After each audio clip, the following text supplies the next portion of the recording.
Regarde ça. On vient d'apprendre que Mabio était encore déférée à la Marca. Pour la deuxième fois, elle retourne encore en détention. Franchement, ça fait mal. Mais ce qui rend l'histoire encore plus incroyable, c'est qu'une voyante lui avait annoncé ça en plein live TikTok. Ouais, sinon je cherche pas, je comprends après ça.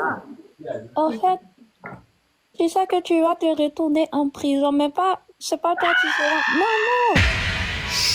Ça va tellement bien se passer. Sur le moment, beaucoup ont rigolé. Même Mabio avait minimisé. Elle disait qu'elle allait reprendre son commerce, son biodétox, qu'elle allait se concentrer là-dessus. Effectivement, elle l'avait repris tranquillement. Mais aujourd'hui, quand on regarde les faits, ça interpelle. Parce qu'au final, qu'est-ce qui l'a mise dans cette situation? Une vidéo, une parole publique, un acte exposé volontairement. Ce n'est pas une question de magie ou de prédiction mystique. C'est une question de comportement. Parfois, ce n'est pas nos ennemis qui nous détruisent. C'est notre propre façon de parler, de s'exposer, de provoquer inutilement. Conduire sans permis, c'est déjà un délit. Filmer ça et le publier, c'est aggraver la situation. Quand tu es suivi par des milliers de personnes, chaque erreur prend une autre dimension. La voyante parlait de la bouche. On peut traduire ça autrement. Le manque de retenue. Les réseaux sociaux donnent l'impression que tout est léger, que tout passe. Mais la loi, elle ne scrolle pas. Espérons que cette épreuve servira de leçon, pas seulement pour elle, mais pour tous ceux qui pensent que le buzz protège des conséquences. Faut reprendre ton commerce, ça va bien marcher et ça va t'aider.